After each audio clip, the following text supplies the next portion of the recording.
I kind of just want to dive back into the game. So I'm going to just pop this duck off the table.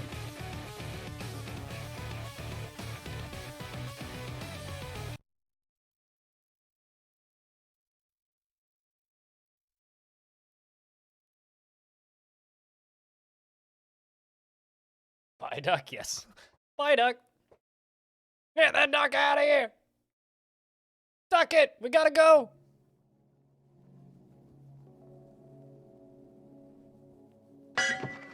Bring out your dead. Bring out your dead. Yep. All right. How's the hot potato done in the 5 minutes since I last looked at it? Hey, they're at $6,850. Fuck yeah. Good number.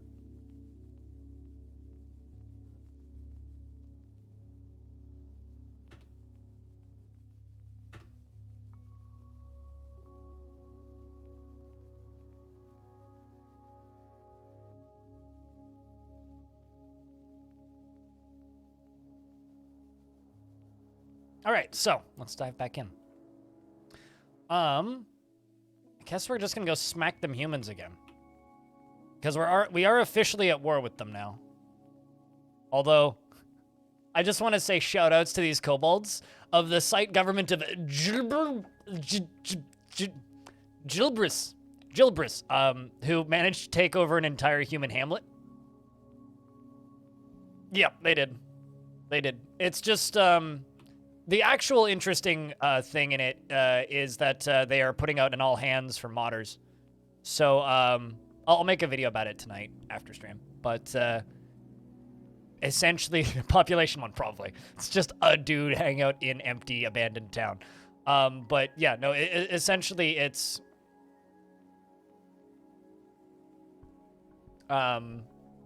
They've put out a, hey, if you make mods for Dwarf Fortress, send Kit Fox an email. Because they want to get your mod on the workshop for launch day. Crundle has forgotten her training. Oh no! That's horrible. We'll have to slaughter it. Can't have wild Crundles escaping. Oh, were more Crundles born? I think more Crundles were born. Yep, more Crundles were born. That's why there's Crundles everywhere. I was wondering why there was Crundles everywhere. Anyway, figured out that problem. There's Crundles everywhere. God, I shouldn't be wondering why there's Crundles. Why is there Crundles? Of course there's Crundles everywhere, not why is there Crundles everywhere. Also, it appears that a turkey died of old age. So rest in peace to that turkey.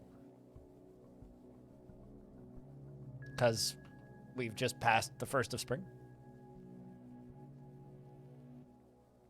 I once saw a kobold that managed to take over, or I guess inhabit, more like, inhabit a necromancer tower, which I was pretty amused by.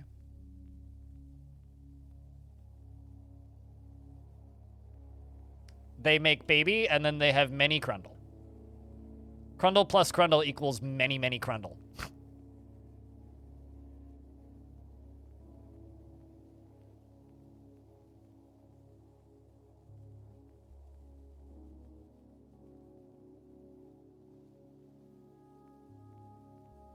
I don't have any skilled strand extractors yet, but you're extracting many metal strands. Aqua, you've made another baby. How many kids do you have now? You're also my captain of the guard now. So you have 1, 2, 3, 4 children now. You just had another son. And your eldest, who's Nanoblit, is actually like an adult too. Also, this is kind of interesting. Your kids are getting the Holy Diamond religious name. When they become adults, they both become Holy Diamonds. Huh. I wonder if this is some sort of like religious monarchy or something. Because your kids have titles, because like you're the exalted whatever the fuck. Exalted luxury, yeah. So because this dwarf is like the exalted luxury, it's like, I wonder if that means that all of their kids just automatically get titles.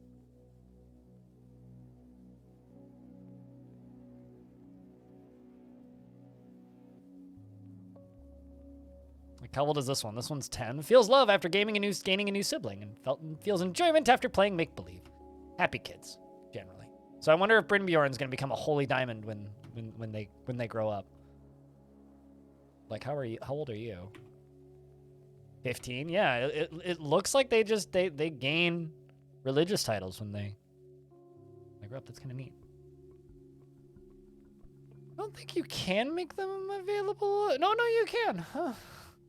I don't know. Maybe 1 or 2. I don't want to have too many Crundles be people's pets. But why not? We'll make one. We'll make some available.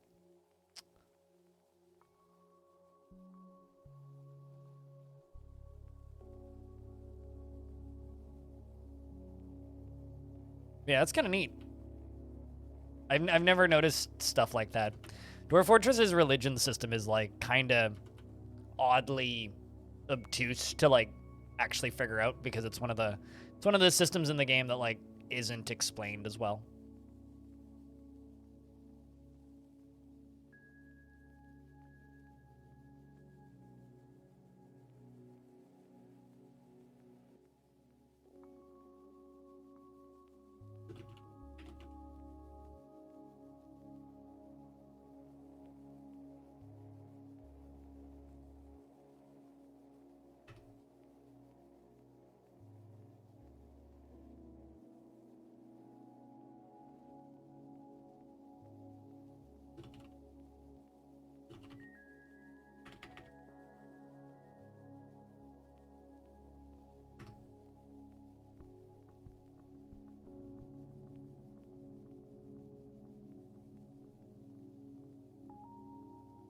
It's kind of funny. It's like I've got these tame Crundles everywhere, and I never even thought about making them available as pets.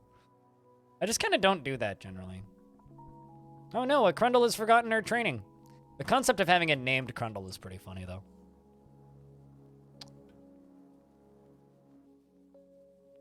All right, so we are extracting metal strands, making adamantine wafers. Most of my dwarves now should have adamantine shields. Then we just need to work on those nest boxes.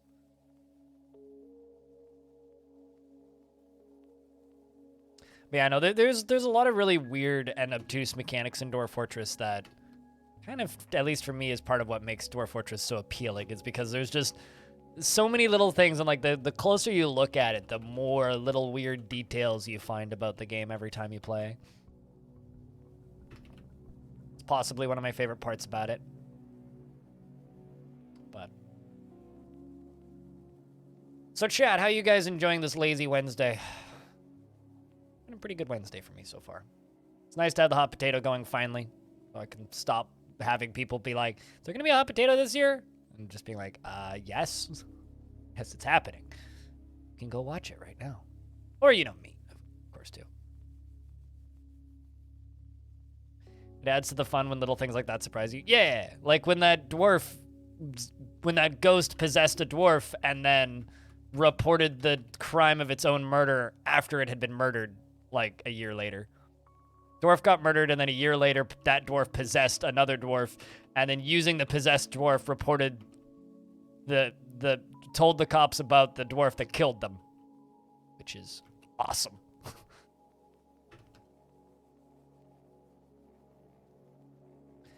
Your current fortress, your KV population got out of control, and you didn't want to cull them, so you just mass gelded them and set them as pets. I don't like KVs. KVs are like, if there was actually some reason to breed them in Dwarf Fortress, like if they provided like leather or something, I would totally like breed them all the time. But the fact that they need to be pastured, makes me not want to use them for anything. Because I forget about them and then they starve to death every time. Yeah, it was epic enough that I actually made a YouTube short about it. That's how you know that I'm like, man, that was a cool event when I make a YouTube short about it.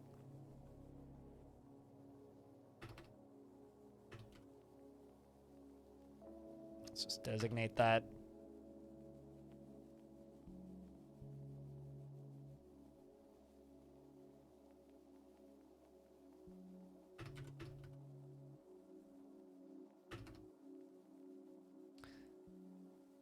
You're screwing responsibilities to audio hardware shopping. What Rode mic is this? Pod mic. What you buying audio stuff for?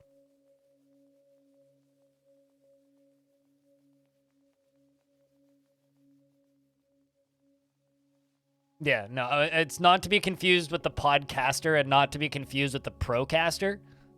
This is just the pod mic.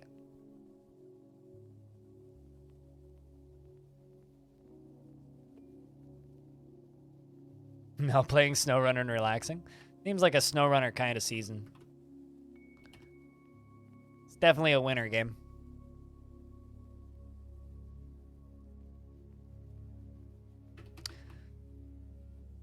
Also, you know, I was just thinking about games that I play seasonally. It's like every Christmas day, it's a tradition. I do a playthrough of Portal 1. I cannot wait to play Portal RTX. The thing looks so good. Like, I am so looking forward to that. Just as a, you know, just an addition to my annual playthroughs of Portal. I can't wait to play Portal with RTX. It's going to be a lovely 2 hours. Or hour and a half, or however long I play it. Depending on how much I fiddle with the light sources. Because that might just be a lot of it. Mission report for the raid. As we attack the humans again. I should probably wait for them to attack me. The room of Savants slipped into Candy Dent undetected by the Tender Group. Candy Dent of the Tender Group. Okay? Of the Sacrificial Nations. In the early spring of 264, the Scorching Lobster stole treasure and livestock. Well, that was easy. 2 ganders, a 2-humped camel, and a raven.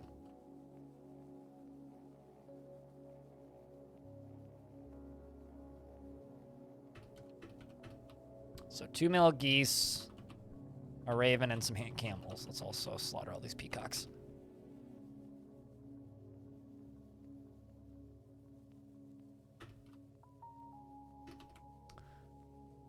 You want to stop using that little lapel mic you've got? Though it's a pretty good lapel mic. It's actually a stereo mic. I mean, this is a mono mic. You just don't have any hardware that you can plug it into to record. I mean, at that point, why don't you just, like, get the hardware that you need to capture audio on both channels? Because, like, you're a serious hobbyist streamer now. You know, streaming your crossbeats.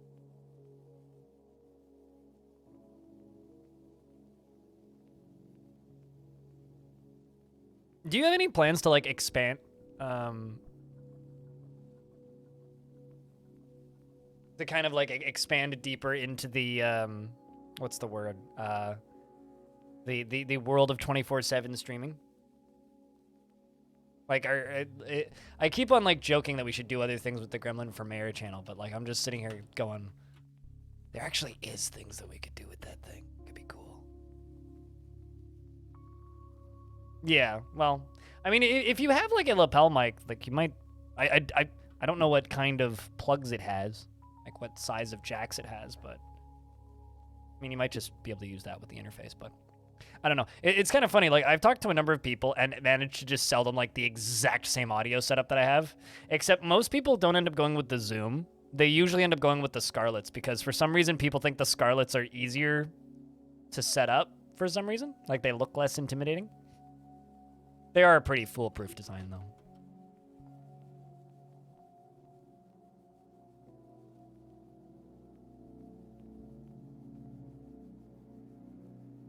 You had a list before Gremlin for Mayor. Twitch plays synthesizers. You know, actually, now that you say Twitch plays synthesizers, why do I suddenly really want Twitch plays the CVC rack? Twitch makes terrible noise, and CVC rack is probably what would actually happen. There's a cat under your bed? Only one? Strange.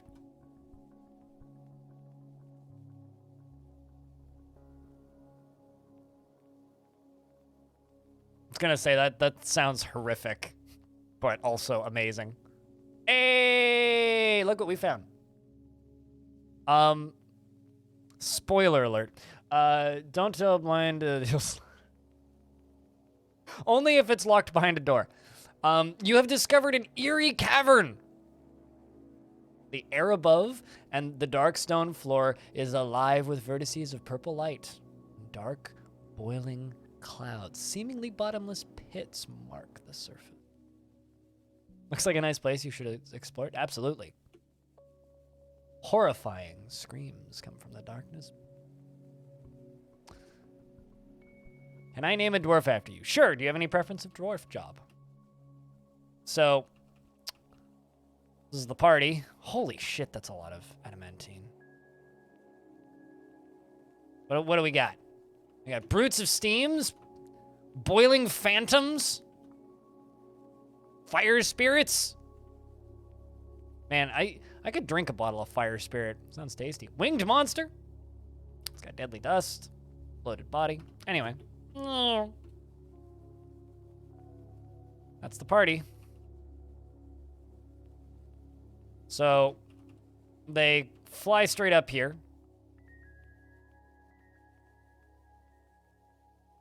And probably scare the piss out of all these dwarves. But then they realize, oh no, we can't get out. And then they turn around. And they go back down. So this is how you safely dig too deep. Nope, they can't get to me. They can't get through the, what do you call it? The fortifications. So, what I'm going to do is I'm going to now dig a square around this. That, and I can now see where it is all the way down, right?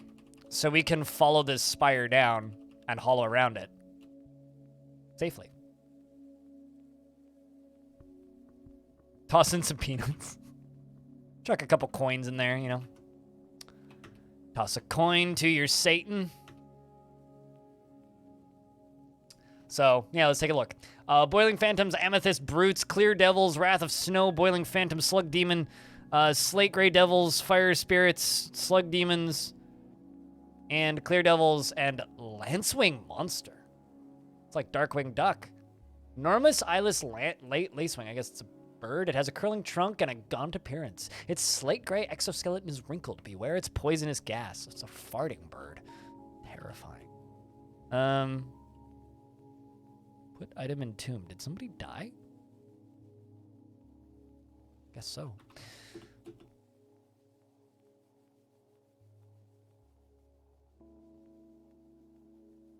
Lacewing is a bug? Huh. What's up? How's things, Swamic? We have exposed hell, so we now can see into the underworld. Fortunately, they can't get out. Because I dug too deeply safely.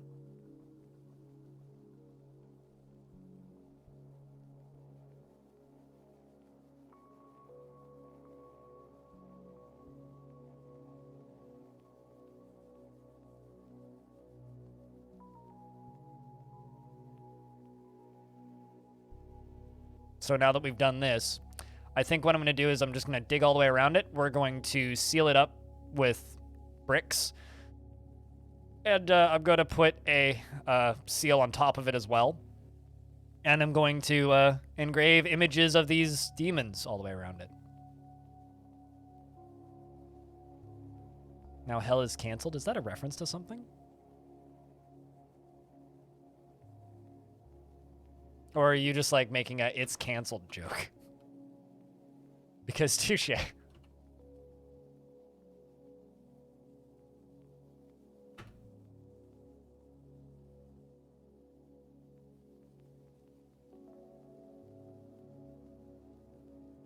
But scrolling up a little bit. But yeah, Merritt, do you have any preference of dwarf job?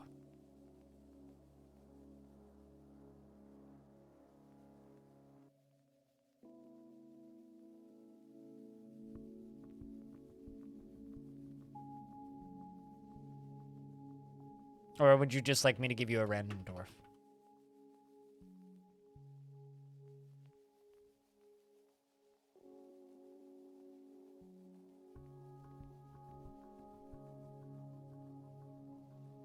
Let's do this and that. Okay, so no preference, I gather? No. 5, 4, 3, 2, dwarf. You're a fisher dwarf named Nil.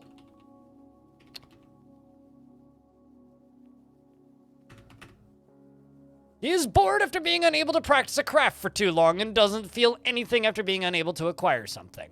65 years old, 4 years off of being nice, and he's a worshiper of Ral, a member of the Fellowship of Jades, and was born on the 16th of Timber in the year 199. He is short and muscular, and his hair is curly. His very long sideburns are neatly combed. His very long mustache is neatly combed, and his medium-length beard is neatly combed. He has very long hair, which is also neatly combed, and a tall head, which unfortunately is not neatly combed, and which is extremely narrow. His somewhat narrow ears are tall. His hair is pale chestnut, and his skin is dark tan, and his eyes are gold. He likes phalite, nickel, silver, cristacolia, bush-tit leather, and the color rose, bolts and gauntlets and large gems, and when possible prefers to consume nurse shark, two-humped camel cheese, and blood amaranth beer. And you can't stand oysters. If he just tests combs. Unfortunately, combs don't exist in Dwarf Fortress. Although honeycomb exists. So.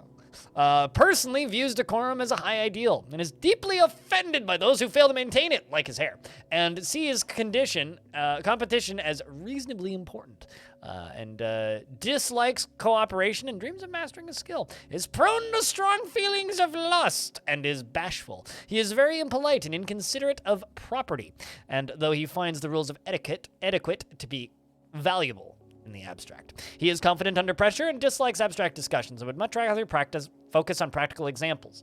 He enjoys the company of others and rarely feels discouraged and isn't particularly ambitious. And he tends to ask others for help with difficult decisions, and he takes offered help and gifts without feeling particularly grateful. He tends to be passive in discussions and does not easily hate or develop negative feelings. He finds himself quite hopeful about the future, and he is curious and eager to learn, and he's a calm demeanor. He finds helping others to be emotionally rewarding, and he is trusting. He rolls his eyes when he's exasperated, and he needs alcohol to get through the working day. And he likes working outdoors and only grumbles mildly at crappy weather and doesn't really care about anything anymore. Hell yeah.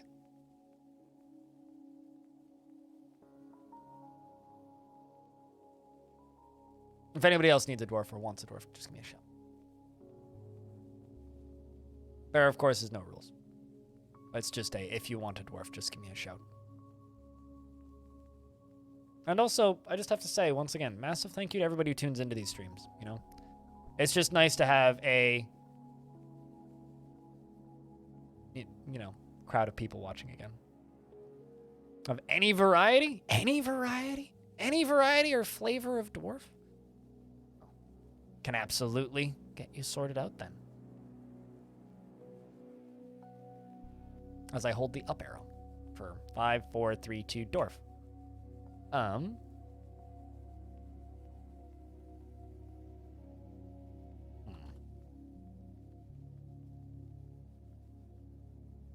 Give you a glass maker. You've killed 16 goblins and 14 goblins. I'm actually going to put this so-called murder machine in the military. You go join the military. I think that, like, based on the fact that you've killed 16 and 14 goblins means that you should probably be in the military. Anyway, Momas, you're going to be Pale Tuna. Hey, Narvicious, how have you been? Pale Tuna feels euphoric due to inebriation, was bored after being unable to practice a craft. You're married to Zan, who's a planter, and you're a worshiper of the most popular deity, Ral, who's the god of wealth. You are 60 years old. 9 years off of nice. You were born on the 25th of Timber in the year 204. Pale Tuna likes quartzite, lay pewter, yellow zircon, two-humped camel leather, the sound of the poetry of tone, and when possible you prefer to consume cassava beer, and you hate lizards. His long sideburns are braided, and his long mustache is arranged in double braids, and his medium-length beard is neatly combed, and his hair is clean-shaven. His gold eyes are close set, and his nose is extremely narrow. His free-lobed tall ears are extremely narrow, and his eyelashes are extremely long. His hair is pale chestnut, and his skin is pale chestnut.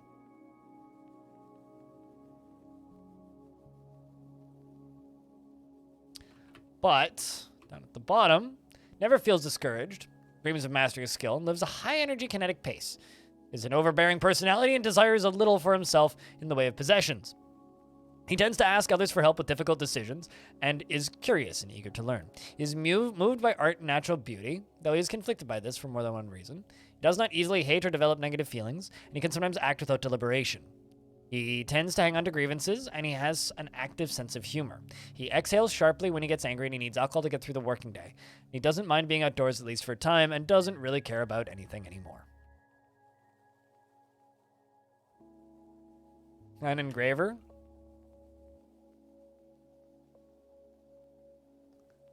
I don't actually think I have... Oh, no, there are some engravers. A few of them. Uglar. Whammy. Like that.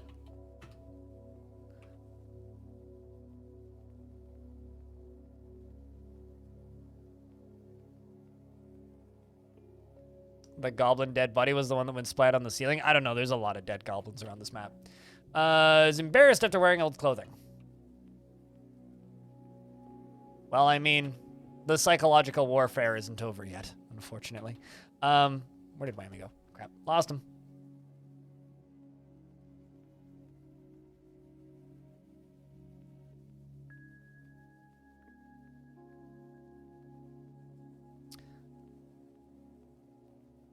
He is romantically involved with Sanic.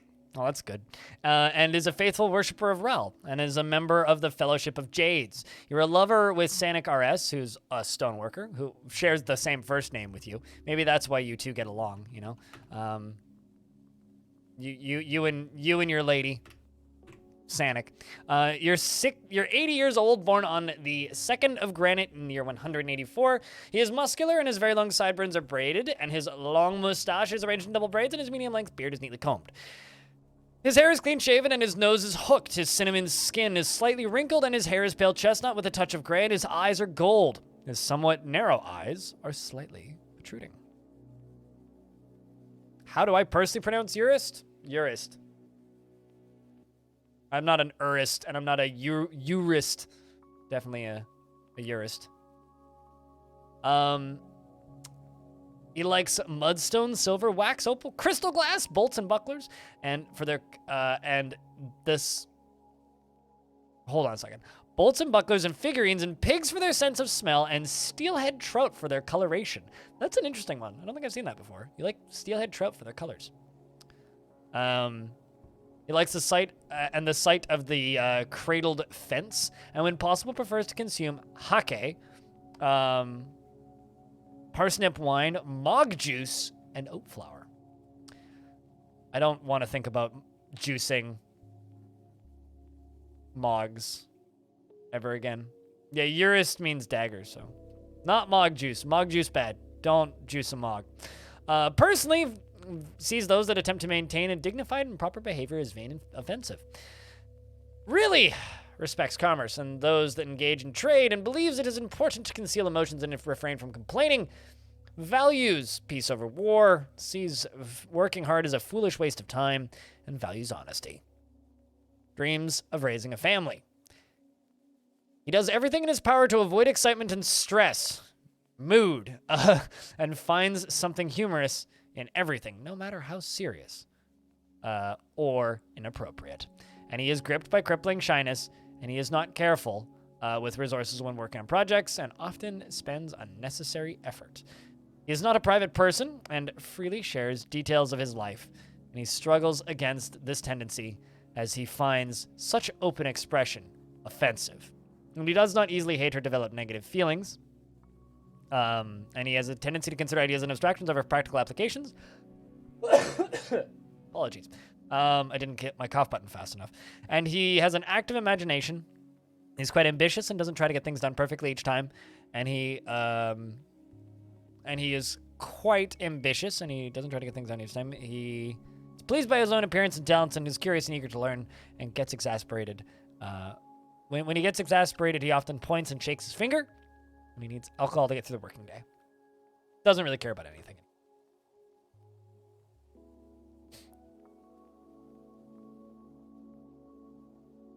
Is it a fish dissector task? Disgusting job, anyway. Zuglar the legend. I mean, it's certainly a dwarf.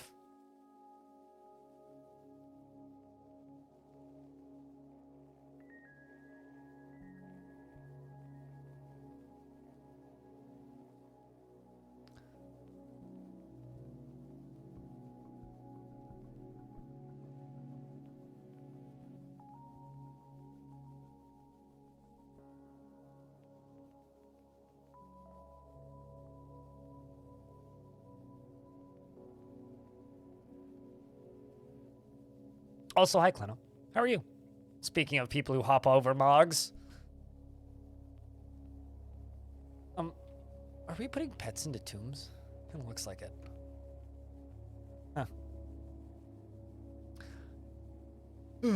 Huh. Krug Smash did the post the vote for Dwarf Fortress thingy everywhere. He finally got back to me.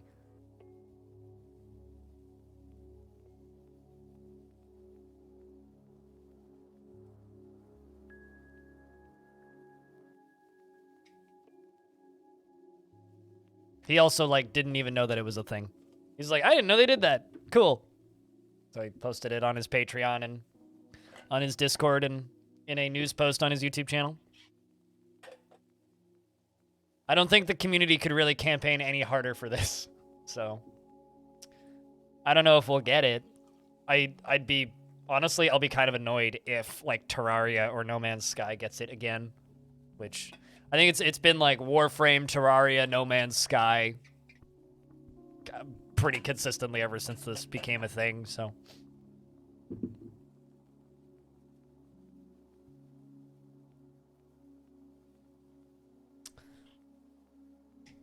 Krug's the legend because blind doesn't qualify as a legend. Sag. Although it's really cool though that they've just straight up got like, hey, if you make mods for Dwarf Fort, send us an email, which is kind of cool. I wonder. I want to know if that extends to tile set makers as well, or if it's just strictly modders.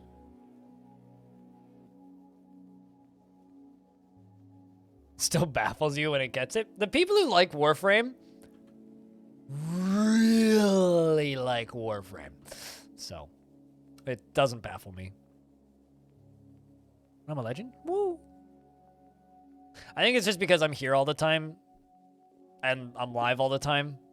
It's easier to just be like, oh yeah, Blind's just the guy that streams a lot at Dwarf Fort. So I could understand why you wouldn't think of me as a legend.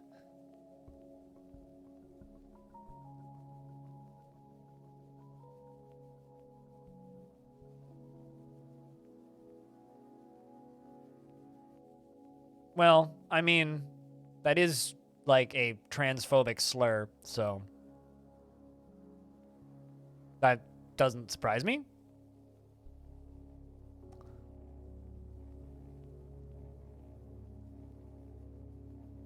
As someone who has every Warframe, yes. I mean, the guy who does all the art for my channel, Cooler has like 12,000 hours in Warframe or something. I mean, if it wasn't just like something that you brought up, that's something I would ban people for too. If people used it as a slur or an insult, unless the term just came up in discussion like now. Like I've banned people for saying stuff like that. If you use it as an insult, it's a really mean thing to say. Oh, sure, but there are people who call themselves many things that are also still slurs. So if you refer to yourself as something, that's one thing. But if people are blasting it out in a chat, they're generally not meaning it to refer to themselves. It's just like I've banned people in my chat for referring to people as R-word, which, you know, it's like, you don't do that.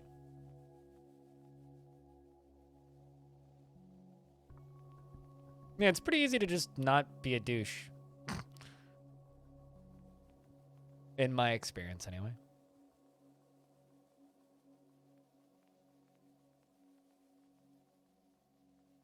It's sort of like if I refer to myself as a cracker, that's fine. But, like, I'd prefer that you don't call me one.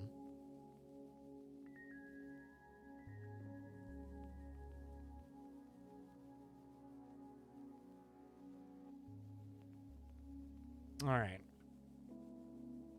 Still working on the adamantine. The issue with Warframe isn't starting up on it, it's getting back into it. Oh yeah, no, I mean, live games like that update frequently, that are constantly putting out a churn of new content, are notoriously hard to get back into after not being into them for a while.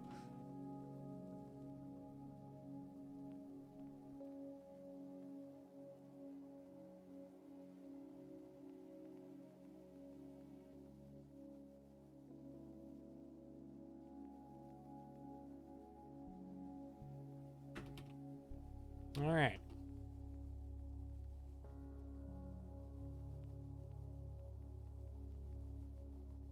I mean, I don't play those types of games at all because I think all of the grind just... I find grinding in video games, like, it's just not a fun thing for me to do. Like, I do not enjoy games that are like, this game's all focused on the grind. Yeah, I'm out. No interest. Do not want to play.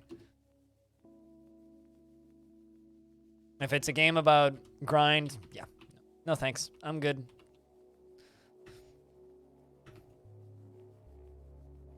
So if I go down to here, we can now see where hell is located. So I can just whoop, whoop, whoop, whoop. See?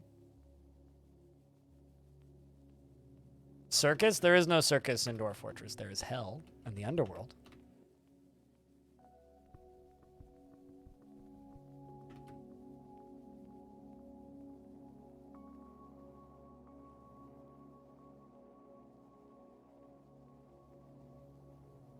But yeah, no, we've safely dug too deep. Should be good. Oh yeah, no, totally. I mean, lots of people enjoy lots of grindy games. I don't enjoy grindy games, really. Says the guy who's been playing Zero Sievert, but I enjoy the tactics in that game.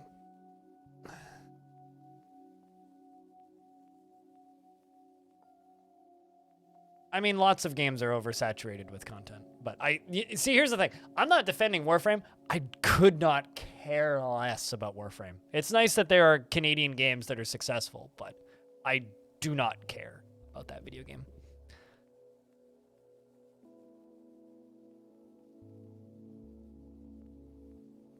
But no, the circus is down here. I'm up here. How much you can't stand grindfests? If grinding is a mechanic in your video game intended to extend the amount of time I'm supposed to play your video game, give me better reasons to play your video game.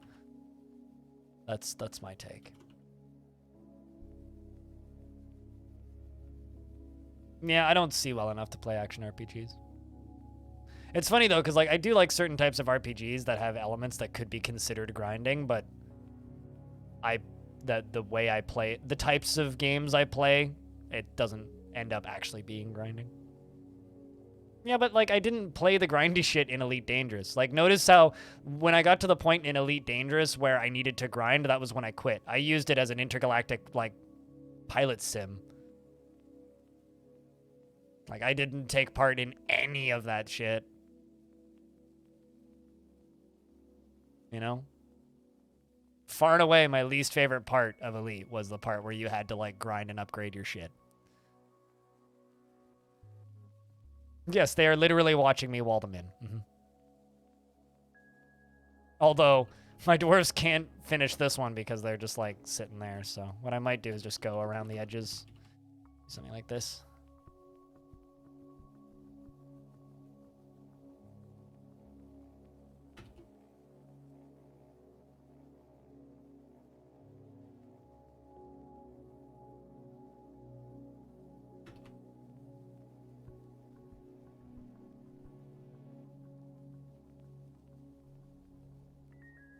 Got him.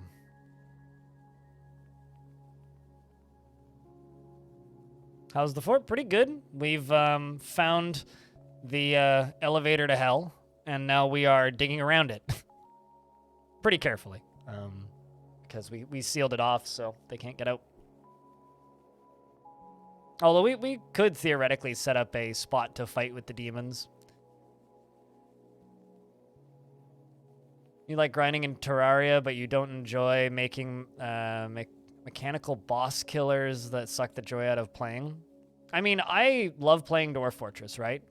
But I don't enjoy making impenetrable, perfectly managed forts.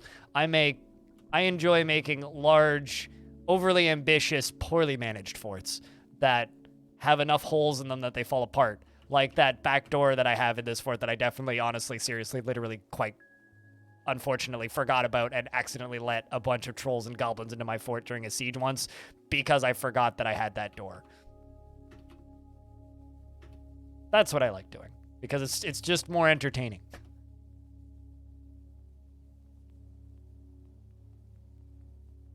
You know, it's funny, like, we're talking about free-to-play games that are grindy that you can sink a lot of time into, and I'm sitting here playing Dwarf Fort. Or Chad is. I've got nothing really to add to the conversation. Alright, so I think there's lava here. I think that there's lava here. And I don't really want to accidentally, like, burn my dwarves to death, so I think I'm going to go up here.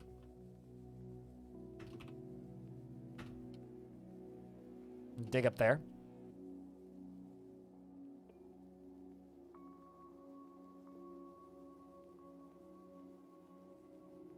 You know, I love losing is fun, but it actually kind of annoys the crap out of me that, like, then, you know, RimWorld decided to name a difficulty losing is fun. Just kind of sucks. Like, I love the term losing is fun. It's a great, like, Dwarf Fortress motto that's been, like, co-opted as a RimWorld difficulty, and it bothers me to no end.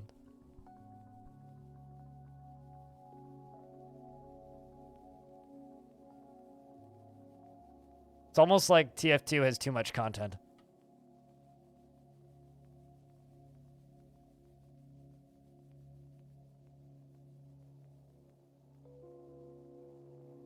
To call us out for stealing it. Someone's going to, right?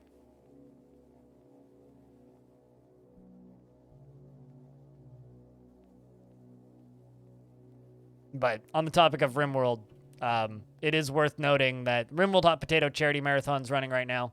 And it's been going for a couple hours. And we're already at $7,160.13 for Doctors Without Borders. Thumbs up. Shoutouts to everybody taking part in the event.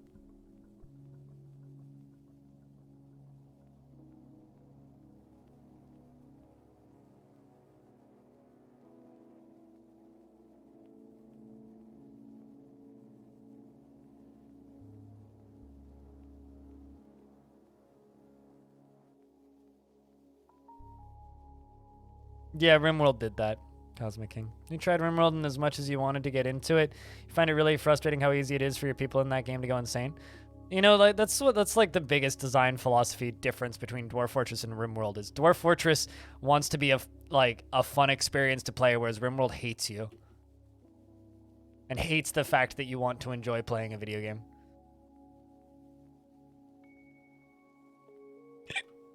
It spooked me slightly. But suddenly a bunch of red shit appeared. We dug down here, and I can now see out into the caverns, and I know where the lava is, which is very useful. Yeah, we're only going to really be able to go down to this layer, I think. Now, this will be about as deep as we can go.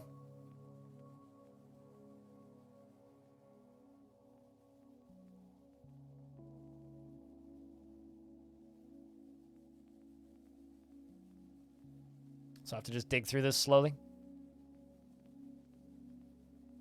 Just have to be careful to not accidentally dig into this spire.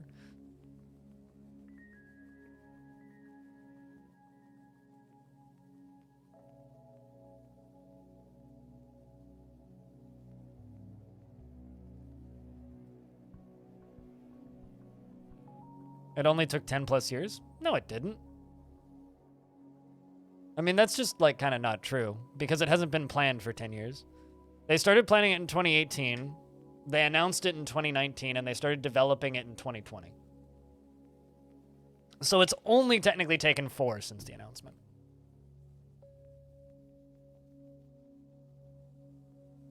So, I mean, it hasn't taken 10 years, but yes, I am excited for it. Looking forward to a lot of other people getting to try this game. I hope they enjoy it. As a Dwarf Fortress enjoyer, I would like other people to be Dwarf Fortress enjoyers.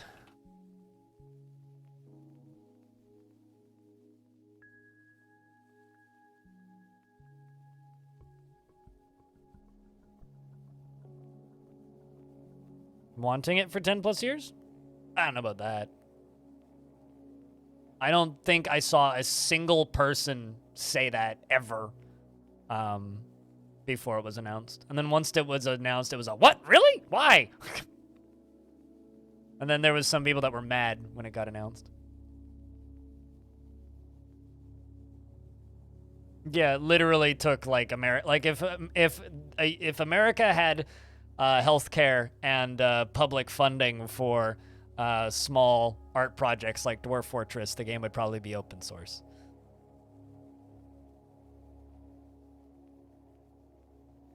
Why mad? Well, you know, just standard gatekeeping bullshit. It was a very small number of people who were mad though. But there's definitely been comments on and off that are like, graphics, mouse support dumb, keyboard like better, which I don't disagree with, but there are some people who are not thrilled about it.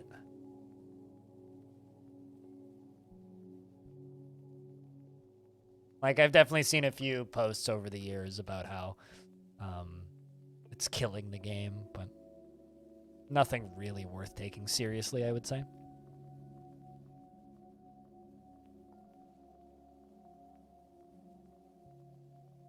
You won't be playing RimWorld after it's released? Well, you're just curious of how it will work? Like every other video game is how it will work.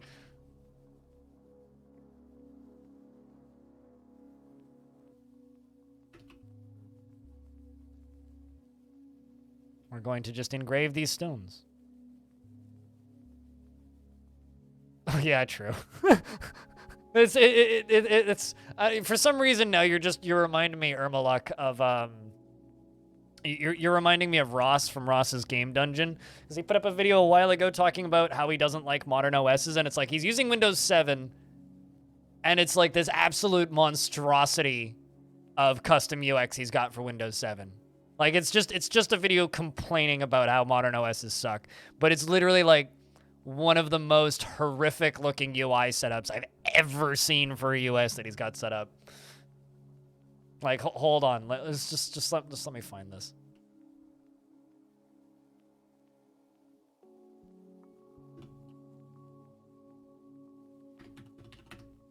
Find this guy. This video. I'll just scroll down in his. He doesn't upload that often, so it won't be too hard to find. The Software of My Dreams, I think, was that the name of it? No, it's not it. Which was the one that complains about it?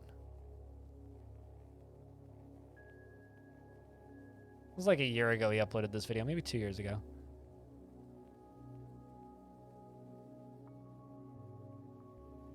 Ah. Yeah, this is it.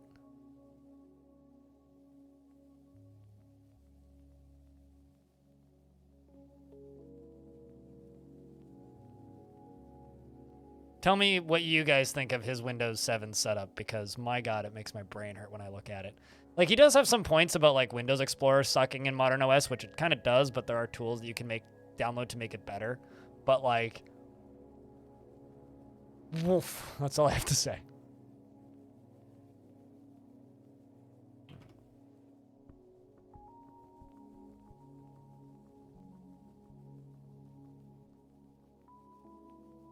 I mean, that's fine.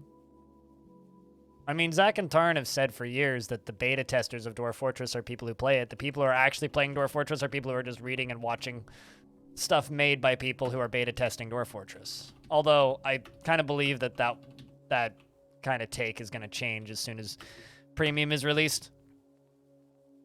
Because the player base is going to go...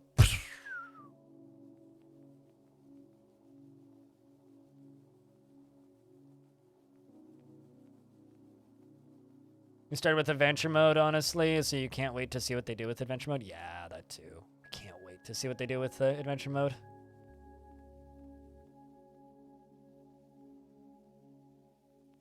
My big hope is that for those of you Adventure Mode enjoyers out there, the long-term effect of this is that Adventure Mode is going to get a lot more popular. Because it'll be a better version of Adventure Mode releasing when Premium is, you know, ready to go. Or rather, the version of Adventure Mode that we'll be releasing in Premium is going to be an improved version.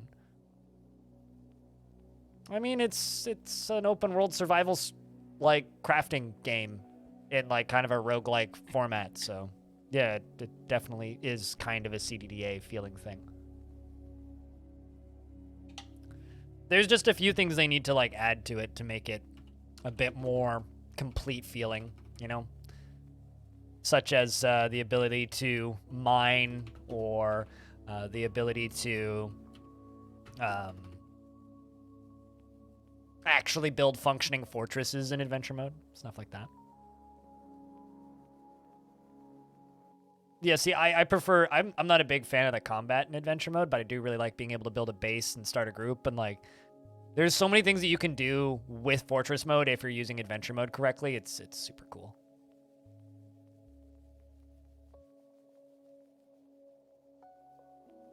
Yeah, literally, like, the vast majority of complaints I see about Dwarf Fortress Rim Rush are frame rate death, which, like, isn't a thing. It's just not.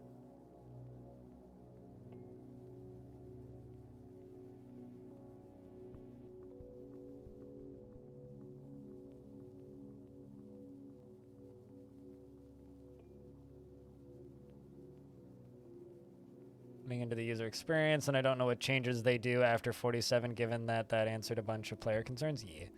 Yeah, I know. I'm curious to see what gets added to DF in the future, as always. But all right. I mean, I also had somebody in chat recently say that they don't like playing Adventure Mode because they just get attacked by scary boogeymen all the time. I'm like, you know, they only attack you in spooky biomes now. They were like, whoa. Surprise Pikachu. All right, well, that's that Adamantine Spire. Choke slammed a Minotaur. Recently choked. So I'm assuming you were choking him and then slammed him against a wall? You can meet or kill historic figures in Adventure Mode. You could meet and kill your own dwarves in Adventure Mode. That guy's something. See what I mean? Like, those are the people that complain modern OSs suck. It's like, well, they do, but also, so does whatever you're using now. I'm just a firm believer that every single OS sucks. They all just suck and unique in different ways.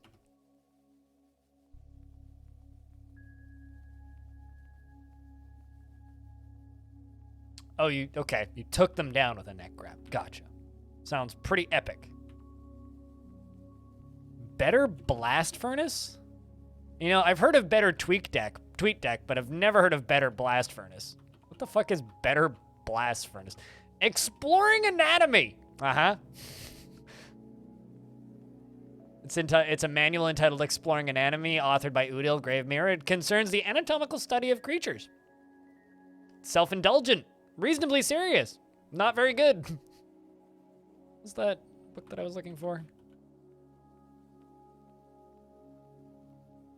Read Better Blast Furnace, this one. The manual entitled Better Blast Furnace, authored by Rocius Seedhold. It concerns the construction and use of blast furnace.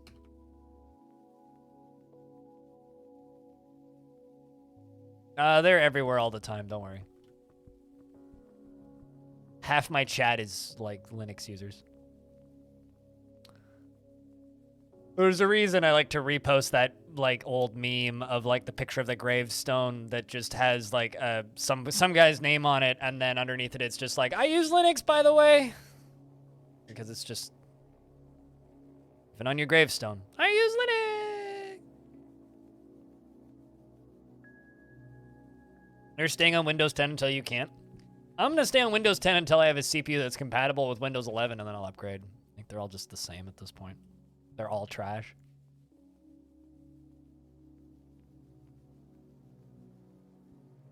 Every OS past, like, Windows XP has just been god-awful, in my opinion. And even Windows XP was god-awful in a lot of ways. Like, that's very much a rose-tinted glasses OS.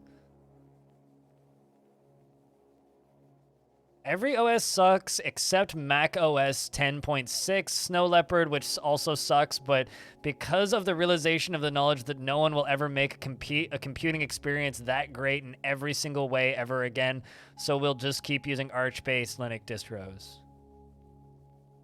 Sure. You only know Windows 10? You seem like a smart kid, Smiley. I have a question. Have you never just, like, spun up an instance of VMware and just been like, man, I wonder what OSs from the 90s were like? Have you never done that? Never done that? This was something that I did when I was a little kid.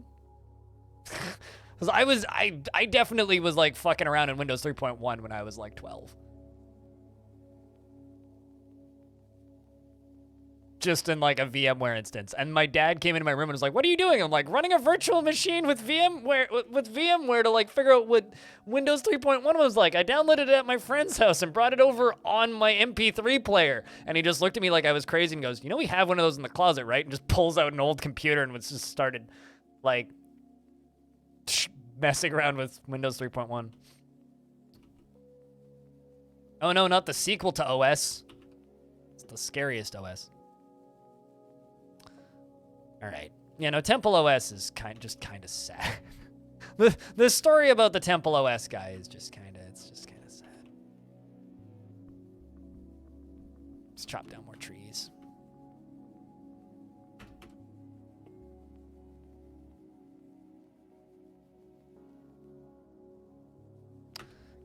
All right. You were frustrated after like these meals. You want to practice martial art. Dreams of mastering a skill in a constant state of internal rage. Well, join the military, damn it. I'll sort out that rage for you. But you don't care for even the most basic rules of civilized living and is gripped by crippling shyness.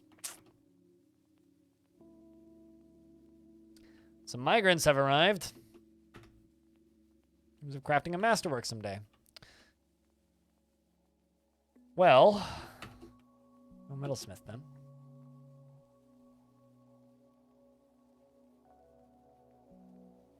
Although then there's like Jonathan Blow, who's making his own C replacement. He's writing his own programming language and his own operating system based on that programming language.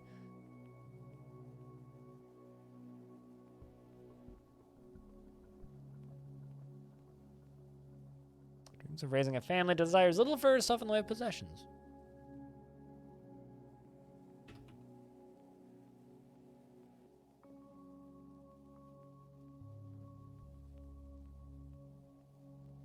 I know I'm not a genius about many things.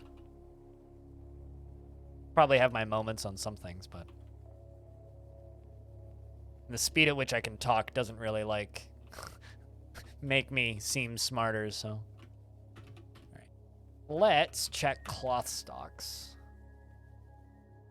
Make a bunch of clothing. When was Windows NT? I don't know. Let me Google that for you.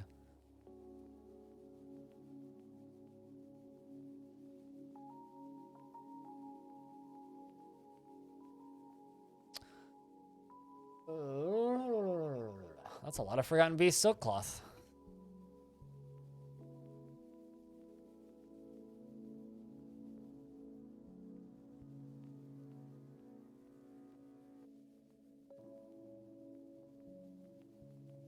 Make 100 silk trousers.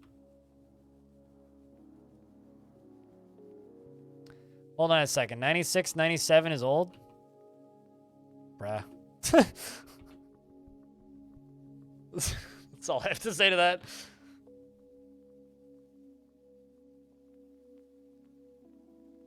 Yeah, I never had a Windows NT PC. We did have a 3.1. And several functions. The first computer I got, actually, the first video game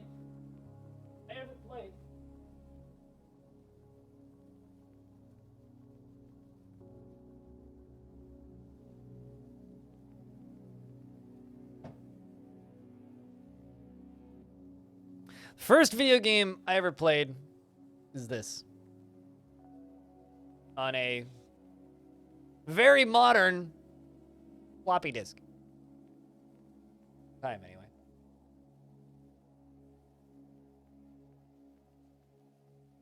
For the Tandy 800. The video game, yep, that's a floppy disk. The original floppy disks.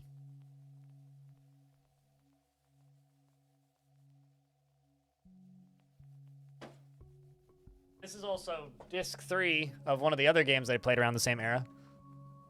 Prince of Persia. Macintosh. One of the other earliest games I played.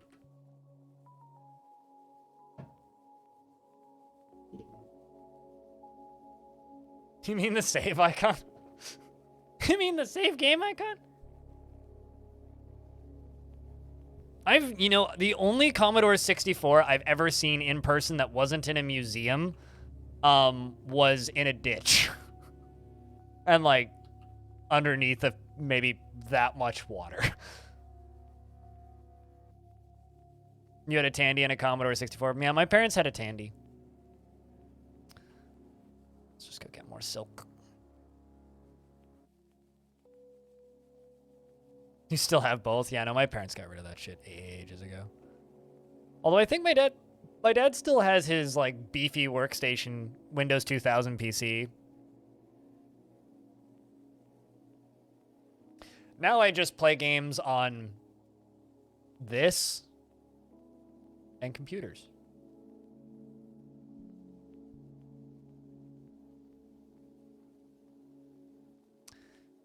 I mean, it's just like the Floptron, right? Or Malek?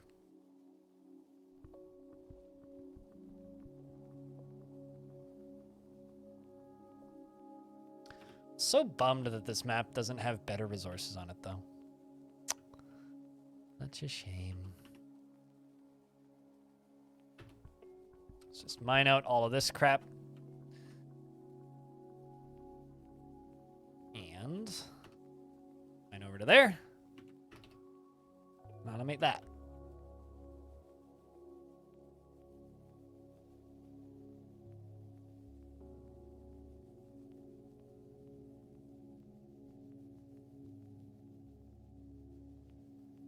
I think that there's also another adamantine spire over here somewhere. Just kind of looking around until I spot it.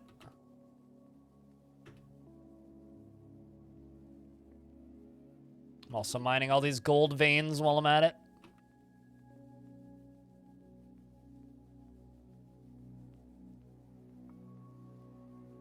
Kind of miss old computer sounds. I don't. I like my computers being quiet.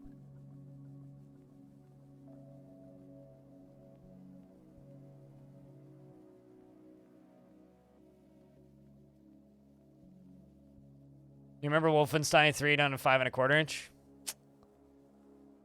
Yep. I don't think I've ever seen Wolfenstein on that, but ooh. The Forgotten Beast Durette has come. A towering hairy aphid. It has thin wings, a stretched skin, and it has a gaunt appearance. Its lime hair is very curly. Beware its deadly blood. A towering hairy aphid, yeah. Bugs in Dwarf Fortress are really brittle. But the intro to the basic Xbox, hold on, like the original Xbox with the blades? Is that what you're referring to? Because, yeah, it was pretty peak. Although I'm personally a fan of the GameCube logo just because of how quick it was. No, we didn't, Tele, unfortunately. It left the map again. But, you know, fortunately it didn't die.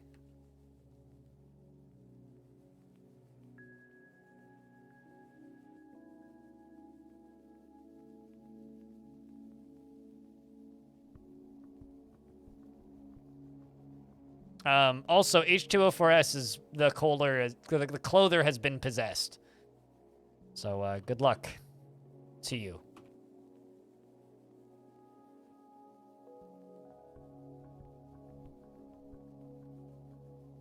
And where did this beast go? There you are.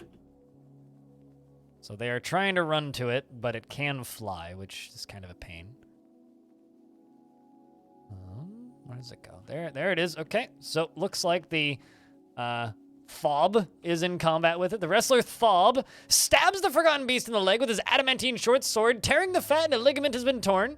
Forgotten Beast kicks the wrestler in the upper arm, but the attack passes right through. Wait, what? Kicks the wrestler in the upper left arm, but the attack passes right through. Does that mean he dodged it? The wrestler jumped away.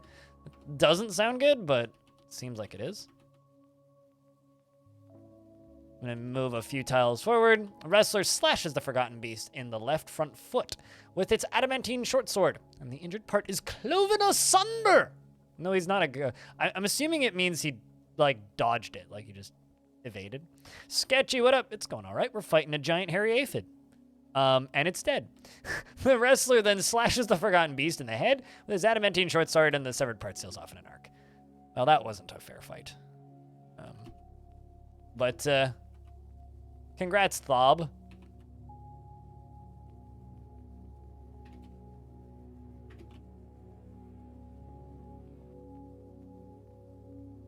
Aphid Bane. Actually, isn't that spelled with an E? Bane? That would be Bine. That looks right. Has killed an aphid. Good for you there, Dwarf. How do you feel after killing an aphid? Satisfied upon improving shield. I've improved my shield. I am very satisfied.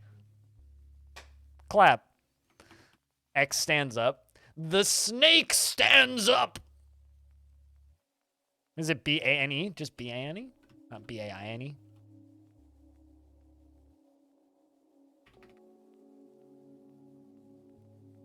It's not a word I use very often. You think? Damn.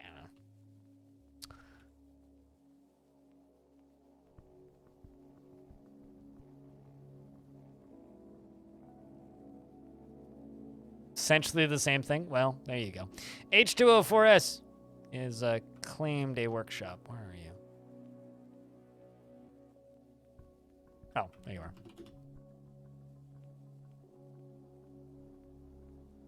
Essentially the same thing, except they're not. Well, whatever.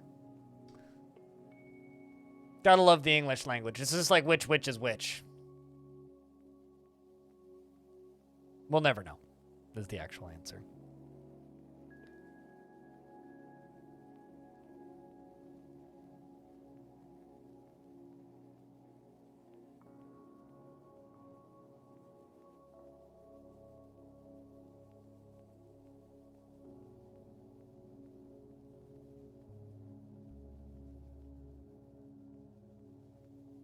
Bane is a less extreme version of Bane. Bane being cause of distress, and Bane being cause of harm or ruin. Huh. Oh, I see what you mean by you're right, except I guess you're not.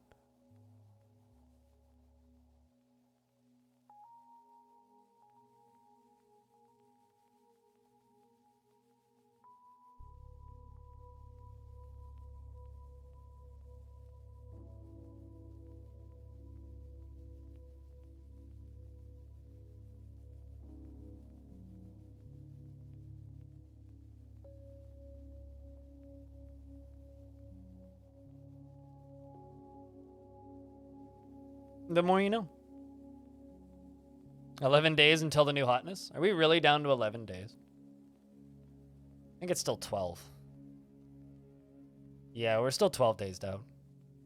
12 days out. Or at least, unless the Gremlin for Mayor countdown timer is wrong. It says 12 days, 14 hours, 7 minutes, and 0 seconds. By the time you guys heard that.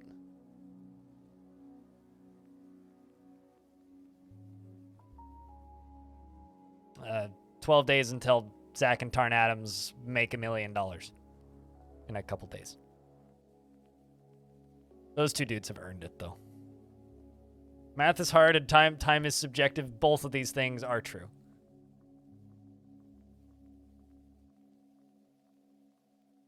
All right, Dwarfy, what are you going to make for us? Some sort of artifact, I think. And chat, you guys are going to need to, like, do me a huge favor and let me know what's happening on the Kit Fox stream tomorrow, because tomorrow Kit Fox is streaming. I'll be streaming with Salford Sal. How much of that million going to Kitfox? 10%. So if the math that we've done is if they sell 70,000 copies, then Zach and Tarn will get a paychecks of it's like $400,000 each for Christmas. Like just under, like after taxes and everything. If my idiot math is accurate-ish, if they sell 70,000 copies on day one, Zach and Tarn will both get $400,000 for Christmas.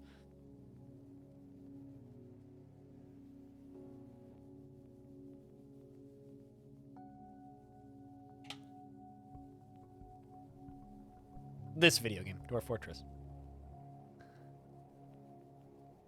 Your least favorite thing in adventure mode is getting a motor nerve severed to survive. I mean, I would say that's my least favorite thing in real life, too. And you having to start over because you can't walk anymore. Yeah, I was gonna say, have you tried crutches? But also, yeah, that would suck in real life, too. Walk on your hands. True. You know, just get better at walking. Or go become undead and then just don't care.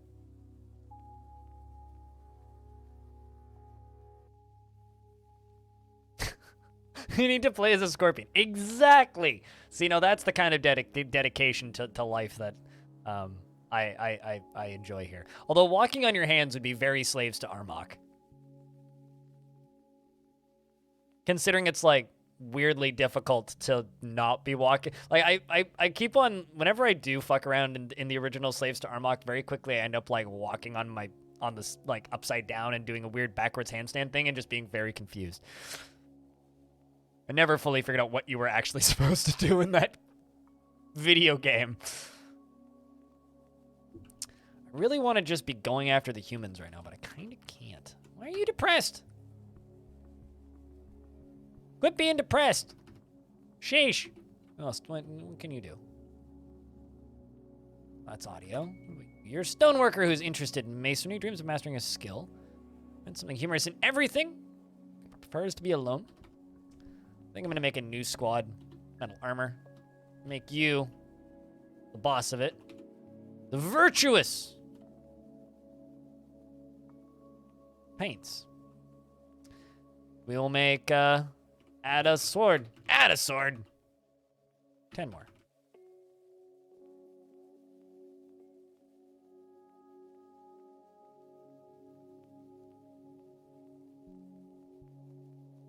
I mean, crutches can also, like, double as a pretty decent blunt force trauma weapon if you are committed.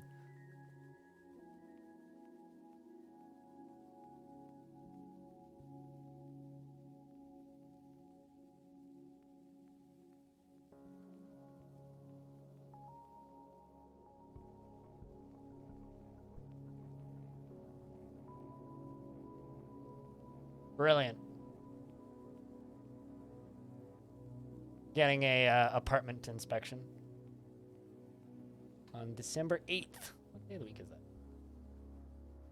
Thursday. Cool.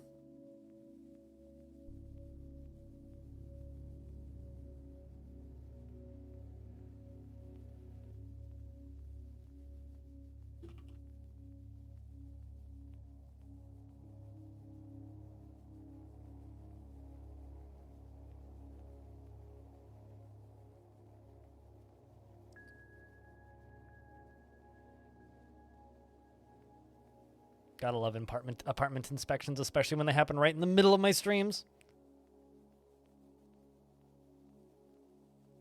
It's probably gonna go wild. I just hope that some of my favorite old mods get some love, right? Like, I want to see a full tile set for the Long Night overhaul. I want to see a full tile set and updated version of the Rise of the Mushroom Kingdom mod. I want to see that Monster Hunter mod get a whole bunch of sprites. I want to see tile sets for old mods that I like. Quite a while, Freskins, indeed. What's up, dude? Thanks for the fourth resub today. Yesterday was like popping all day with like bits and gift subs constantly, and today's been very quiet. But thank you very much for the 51st month. How excited are you for the 6th of December, Freskins?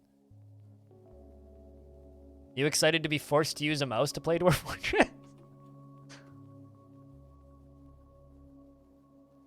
Holy shit, a Zenfrox emote. I haven't seen a Zenfrox emote in like 10,000 years.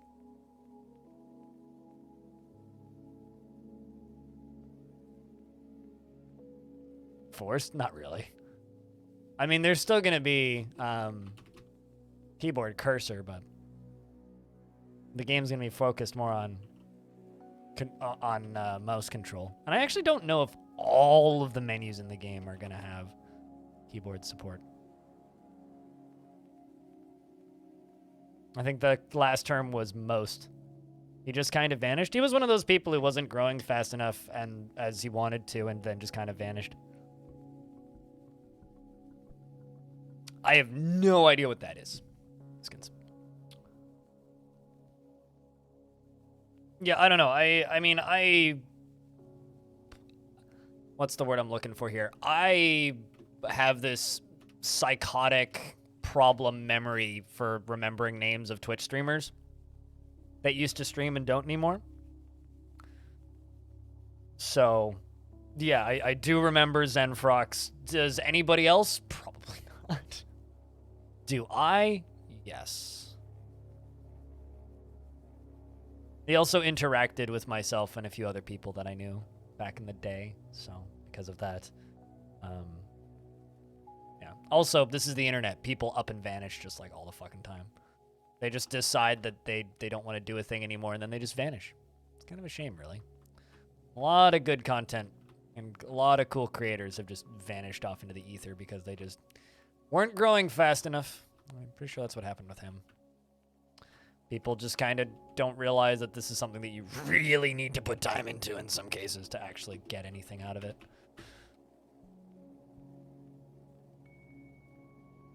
But we're trying to, well, not locate necessarily, but I'm hoping to locate a cave dragon that was here previously. That has run across my map a couple times. There's a male cave dragon in this zone, and I'm slowly going through, clearing and adding stuff and trying to find it.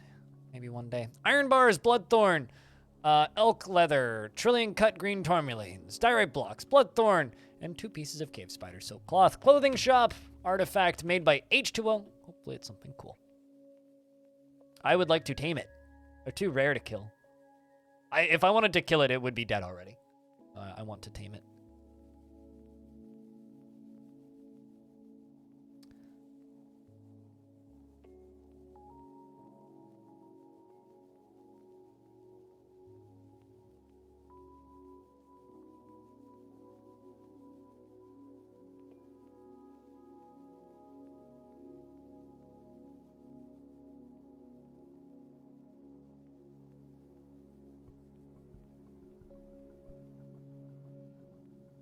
Stray Crundle has forgotten her training. Well,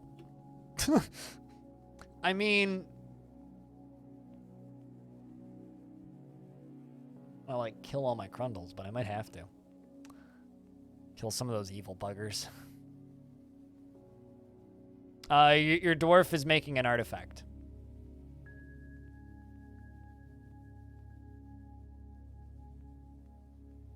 Yeah. This room is either full of kittens or tiny little reptilian demons, one of the two. These guys just want to be big demons in the basement when they grow up. No, these are Crundles. Yeah, no, these are tiny underground monsters with large claws and horns. But no, they're trained, and we've been farming them for their eggs. Unfortunately, I can't domesticate them, so sometimes they all just go nuts.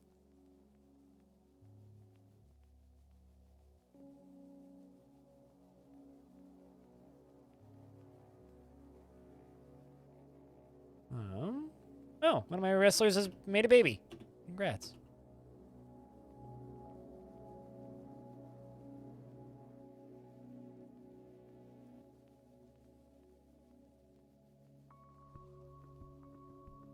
No, those are gremlins. Crundles just cancel jobs and scare things. Crundles are just chill little morons, whereas gremlins are actively evil. Although, I guess there is an argument to be made that Crundles are a very effective vile force of evil. They just their whole strategy is overwhelm in numbers, and their main abilities are be mildly annoying.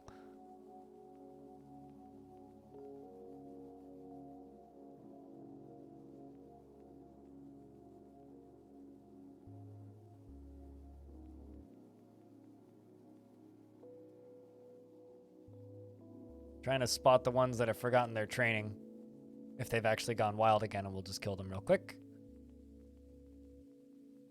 Which appears to not be any of them.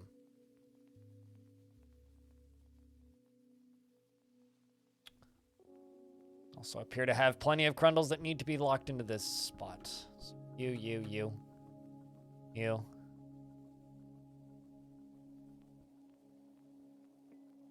I'm also farming elephants.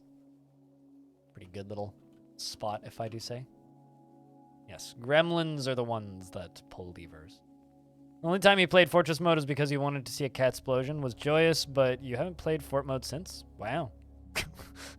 It's been a long time then. I enjoy adventure mode, but I enjoy adventure mode as like a companion to Fort mode. It's just too unfinished for me to really get enjoyment out of it.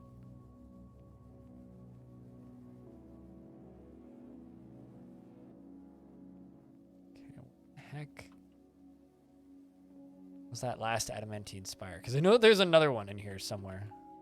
Guess I could just zoom out and like look for it, but.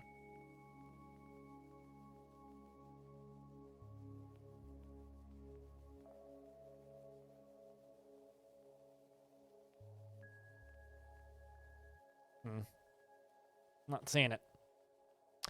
It would help if I zoomed out and just looked around like that. This is also a really large map, so that's not helping.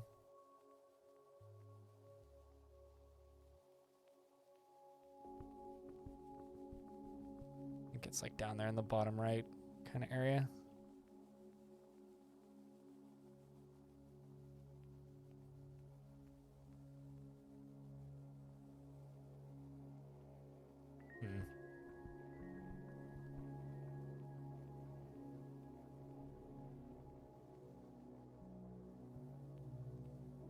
Oh, artifact done.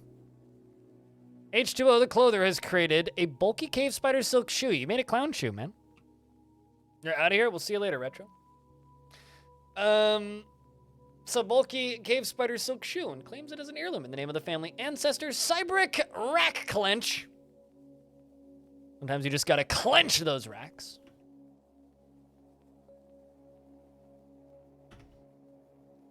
But it's called bowel metal.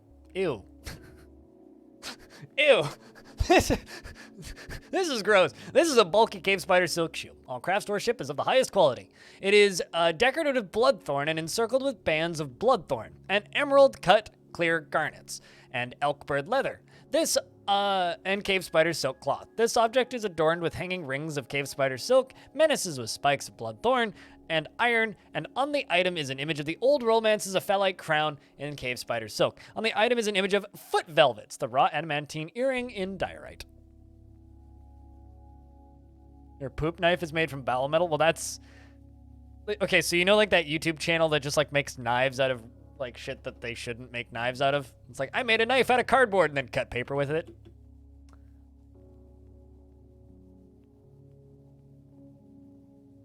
Also, bowl metal, not bowel metal.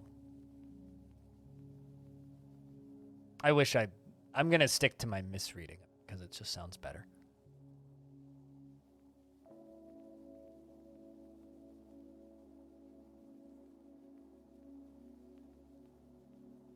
It's like, I know my version's wrong, but it sounds better, so.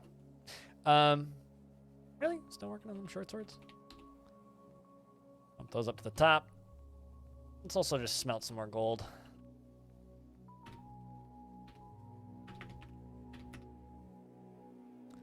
I got tons of gold now.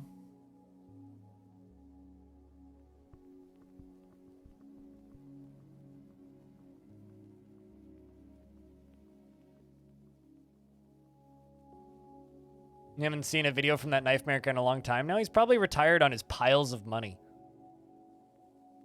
Like, massive piles of money. Like humongous, epic, massive, gigantic piles of money.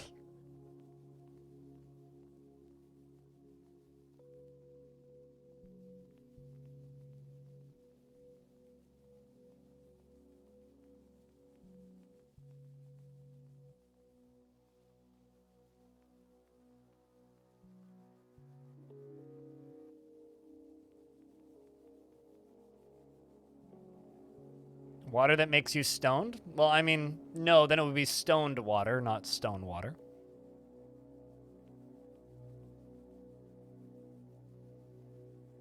Meat kitchen knife? I do not want to meet a kitchen knife. Professionally or otherwise.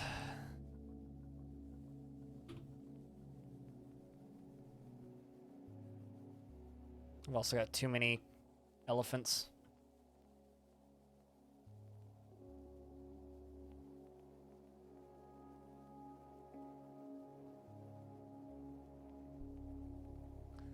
The views from the...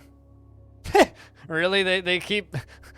I mean, I'm sure there's not... Okay, so as somebody who's well aware of how many views actually come from subreddits, give you an idea, like, a video of mine that's usually like 8 to 10% of the views come from Reddit, so let's just say a video gets 10,000 views, that's like 800 views. That's pretty small on those videos that get like millions and millions of views, but I can believe it, that people just can frequently repost that video of a wooden knife going, elves!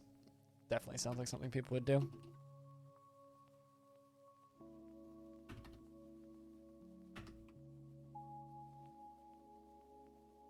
Personally, I would post that video and say, Elvis! Just to see if anybody noticed. All right, speaking of elves, this isn't an elf, but this is sus. There's a zombie in my fort. Spoopy, what are you doing here there? Don't you just love like this human bard zombie wearing a human bone earring and a human bone crown and a human bone ring and a human hair amulet? Can't grow your own, might as well get somebody else's.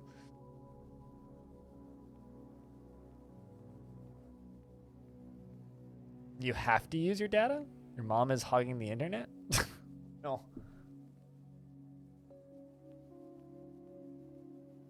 I was always the one that was hogging the internet in the home growing up.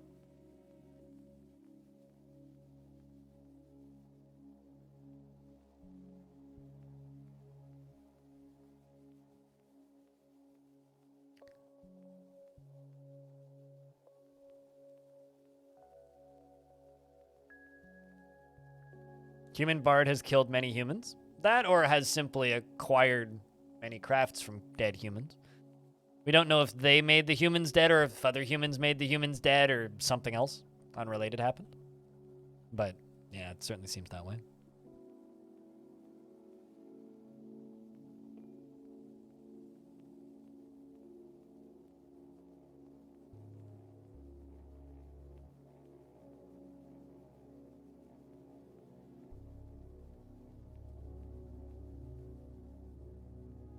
But doesn't seem to be doing anything particularly sus, so I guess there's that. All right, what's going on? Hauling that, which is going to take 10 billion years.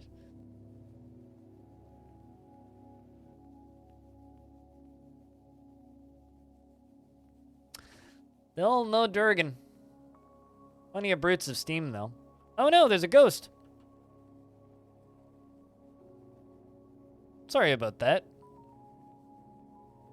Y'all little ghost. Apparently I've made a bunch of memorials that I've forgotten to place. Typical me. Maybe they died of boredom. My stream really that boring? I mean, come on.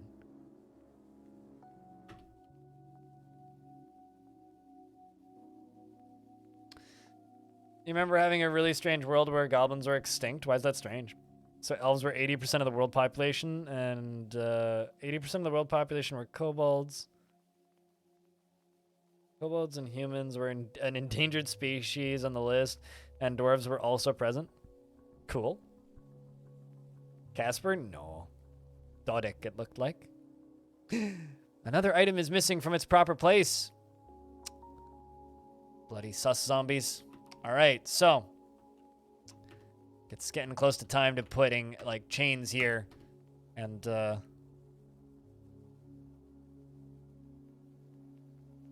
what in your inventory?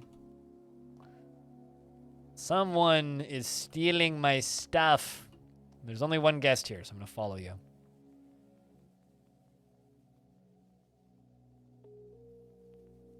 You may have missed watching videos, but what are my thoughts on multiplayer Dwarf Fortress? It's a stupid bad idea that shouldn't be attempted, and I really wish people would stop begging the brothers to make such a pointless waste of development time.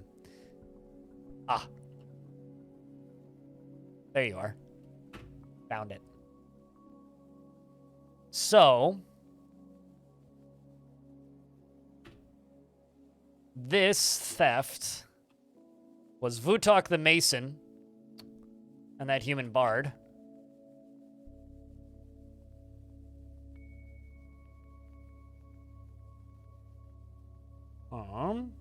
They will confess if we tell them to, you know, let's just go to our visitors.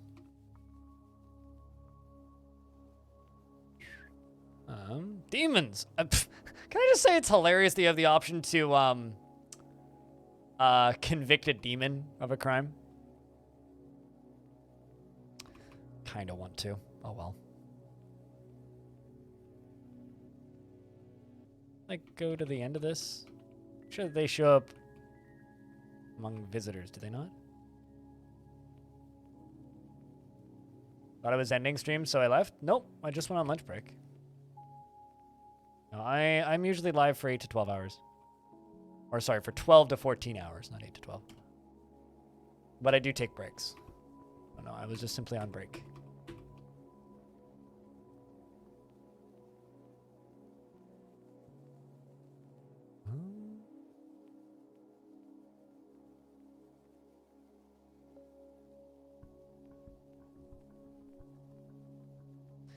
I can't wait to be able to, there you are.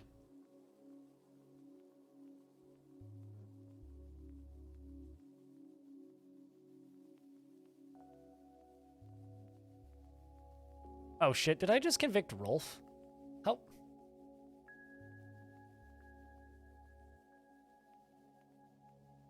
Hello, Con Air. I thought that I just convicted the right dwarf and then just was like about to back out of the menu, but apparently not.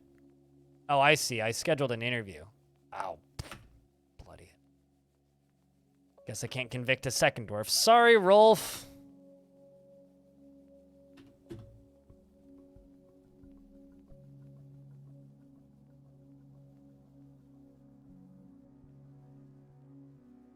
Yep, been full-time since 2016.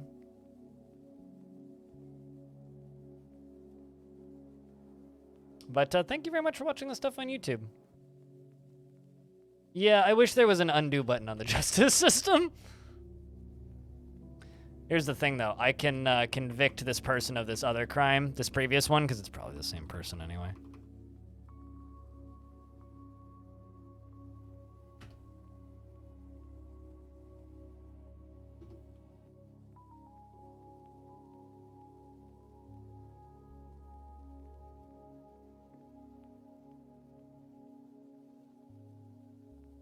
And then I also need to interrogate that Mason.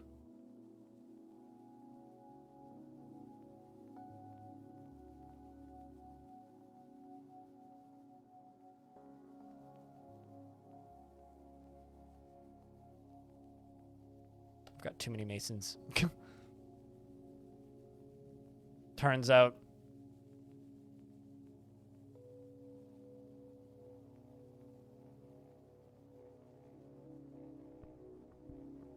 what was your last name, Dwarf?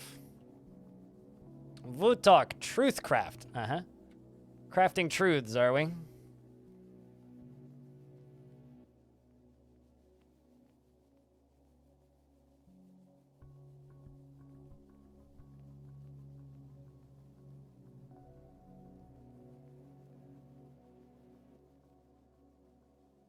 Although that zombie in front of him is about to get a beating, which is going to be, you know what, let's just wait until he gets a beating. You fucked up many a dwarf's life wrongly? Yeah. Just delete the, Although, wonder. Did he even get it? Yeah, it doesn't look like he's gotten any sort of actual punishment for it though, which is kind of interesting. You can also just like unassign your captain to the guard if you fuck it up. That's one way to do it. This zombie really doesn't want to take the item that this guy's walking around with, which is kind of funny. Like, he's like, yo, steal this item. And then this dwarf's just like, okay, I'll steal the item for you. And then he's just like not taking it. I wonder if he has no hands or something.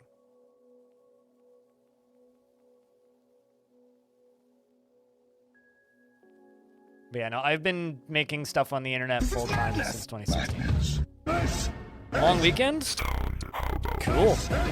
All weekends are long weekends in my world. Yeet. Also, the hot potato has started.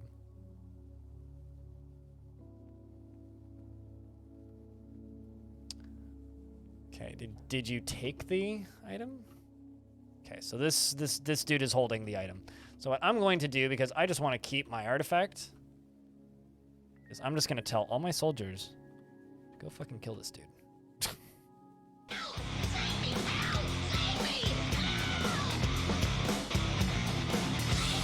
Wendigo, thank you very much for the 8th month. It's good to see you. I don't even know if my military can catch up with them. They're chasing him. They will try.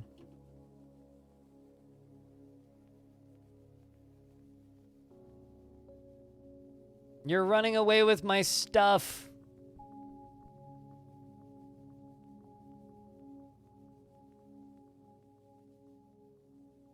So now you're prepped and waiting? Hell yeah.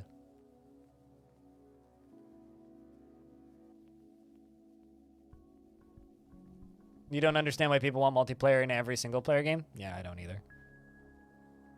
Burn him, pull the levers. I'd burn my own dwarves in the process, and that's certainly not worth it. Yeah, I don't think my military will catch him. I think he's gonna make it.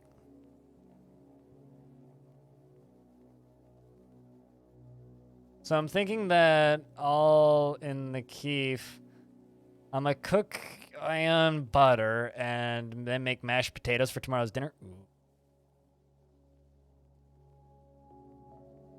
That might send you to the moon, but could be a fun afternoon at the very least.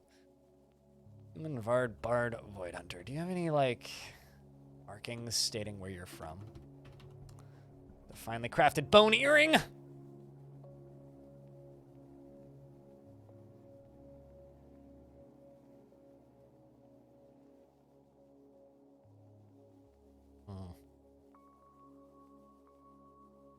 Also, I just got to point out that that is the most stoned hobo thing you could say is the first thing you say in my chat today.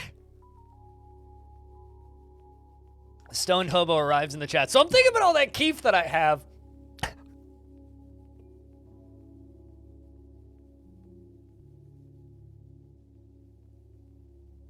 Well, you kind of did.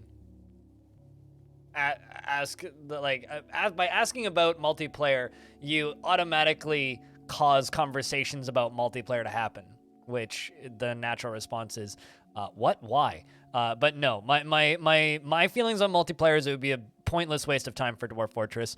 I wish people would stop bothering Zach and Tarn to add it, to the point where I mentioned to Zach before I started the interview with them this past week, like off voice, like before we were recording and live, that I deleted. It was like 20 something questions out of the 300s.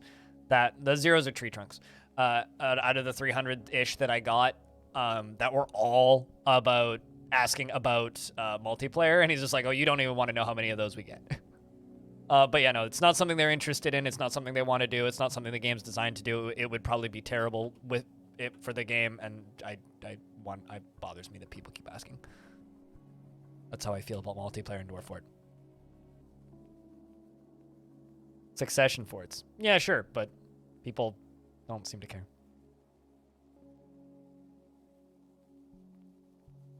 Because you were taking 200 to 300 worth of edibles at a time. Yeah, I've never gotten heavily into edibles, but... Keef is the powder stuff that comes off of the bottom of cannabis when you grind it. And it's very, very high in THC, which can fuck you up real nicely if that's what you want. I think Ion was a typo, and butter is just he's making weed butter.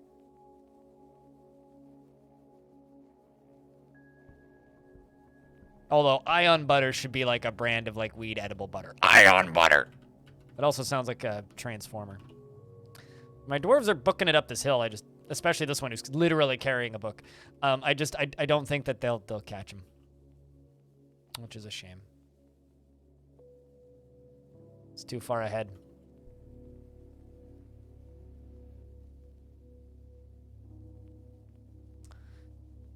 Well, that's a shame.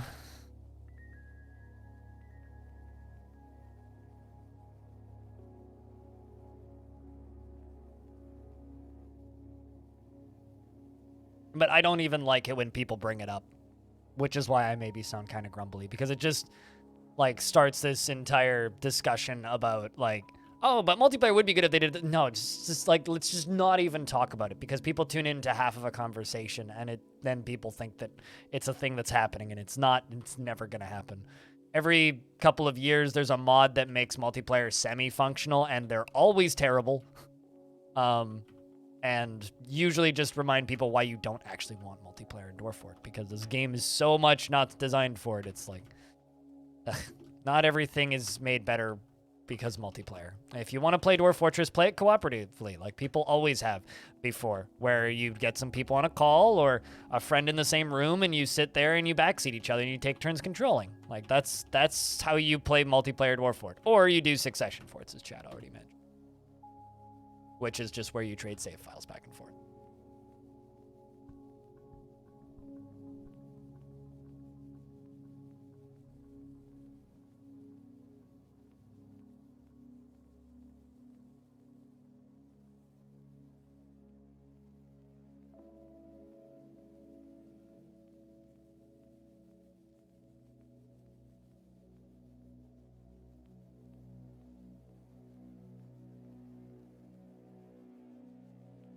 It's just a terrible idea.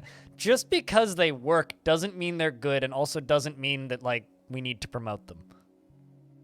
To me, all that the existence of multiplayer mods really do is it just makes other people complain that there isn't official multiplayer stuff, because there won't ever be. And it's silly to ask for it, in my opinion. When you play Dwarf Fort, you always add your friends as dwarves, and then choose one of your friends as a mysterious benefactor who tells me what they have to do in the fort. Oh, that's kind of cool. I mean, I always add viewers to the forts, and if people make specific demands, sometimes I listen.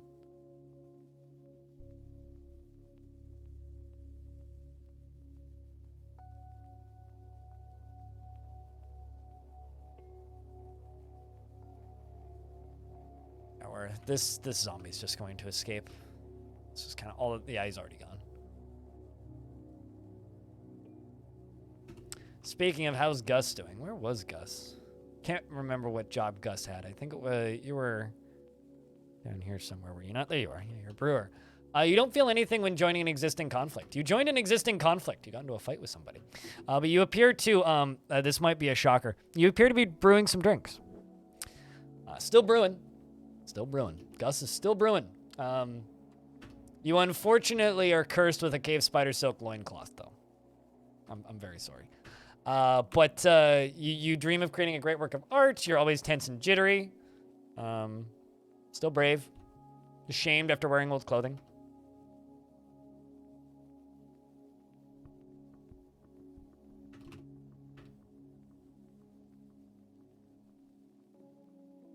Also, Clino, do you think that Alexandra's DMs have just been demolished today? Because I kind of hope so.